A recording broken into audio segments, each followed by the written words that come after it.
Hello everyone, it's me again, the greatest villain expert. You see I'm wearing a fez? Yeah, it's kind of the doctor's fez. You like it? Makes me look like Tommy Cooper. If you don't know who Tommy Cooper is, type it in YouTube. Right, villain number 35. He's a bully. And the nemesis of Marty McFly. Let's hear it for the butthead. Biff Tannen.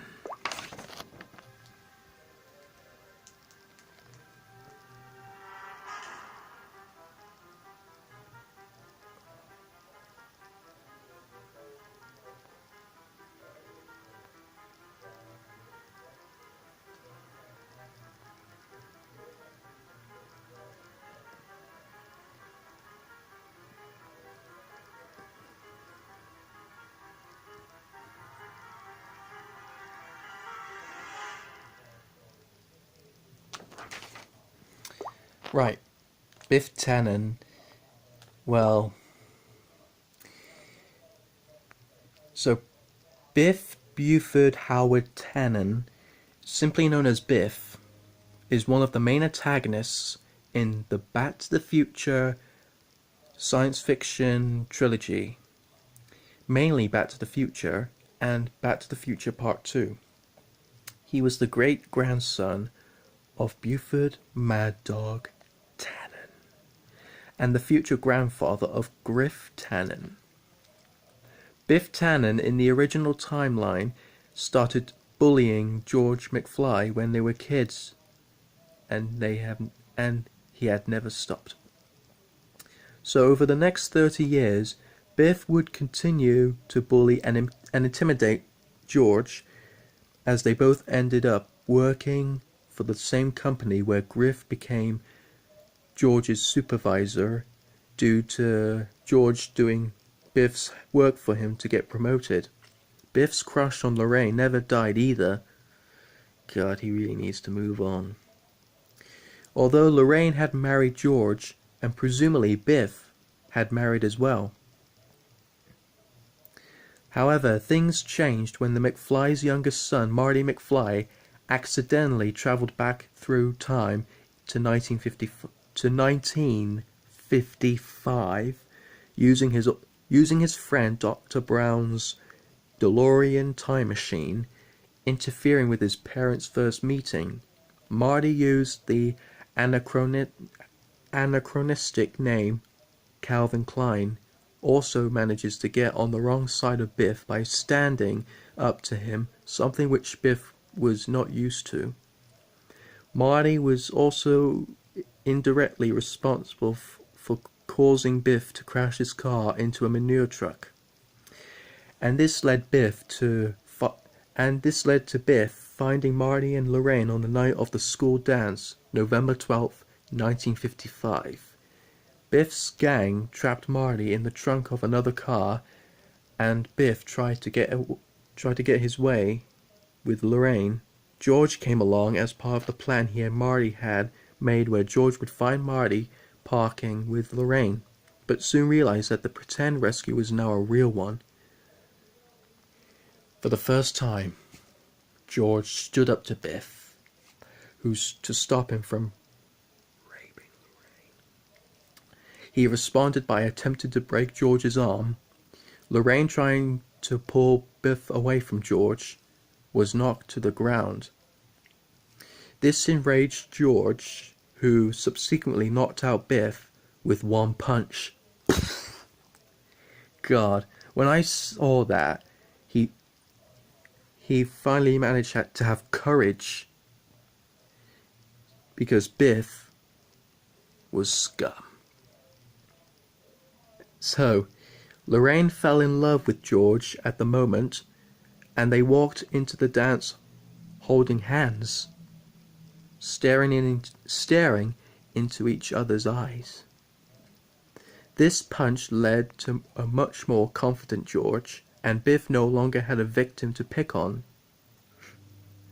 He may have found someone else to bully, but some theories suggest that as the supposed weakest kid in school had successfully stood up and punched Biff, nobody else would let him bully them anymore.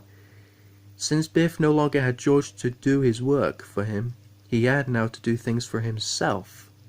He started up his auto-detailing business, which he owned and ran himself. By 1985. It seemed to be quite popular. The McFlys were among his most loyal customers, and Biff's subservient attitude was demonstrated by addressing George as Mr. McFly. George seemed amused at Biff's efforts to get away with as little work as possible, though. He and Lorraine privately credited him with unwittingly helping them to get together, and they appeared to have become friends, or were, at least, on amicable terms. Biff was nice to his customers and to their faces, but could still be mean. So, in the future, Biff, aged 78, in 2015, Marty, Doc, and Marty's girlfriend Jennifer Parker traveled forward in time from 1985 to 2015, unaware that their departure had been witnessed by Biff.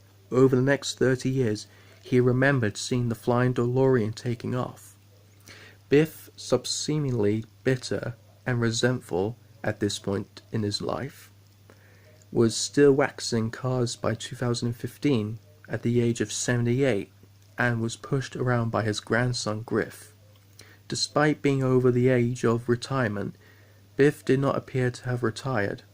He may have just been doing his grandson a favor by waxing his car, or he may have hit on hard times and been forced to continue working.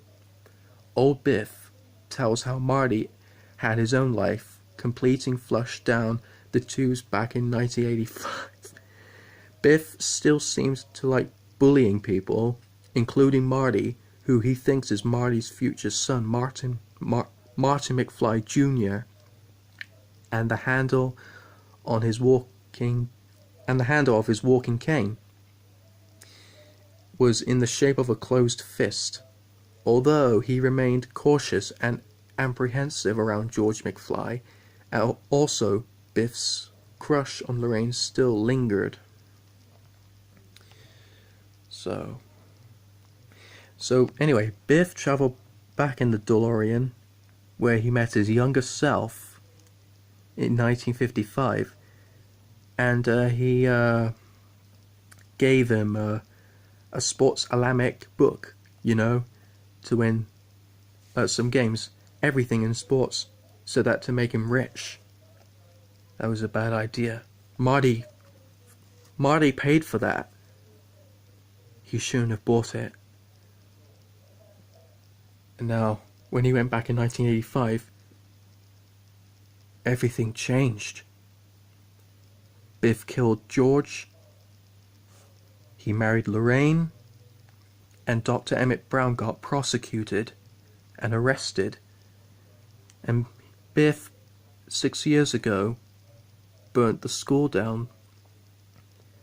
And Hill Valley was like a loony bin. Like smoke. He's rich. And now he made Lorraine's life hell. But Marty went back in time to stop younger Biff from getting rich, and he successfully got the book, and Biff's defeat again crashed into the pile of manure. And he cried out, "Manure! I hate manure!" So, if you enjoyed this video, subscribe to my channel and comment below and see what you think of my video. That's it. And this is one of my favorite catchphrases from Biff Tannen. What's wrong? Where you going? You chicken? Yeah, that's right. Nothing but a little chicken.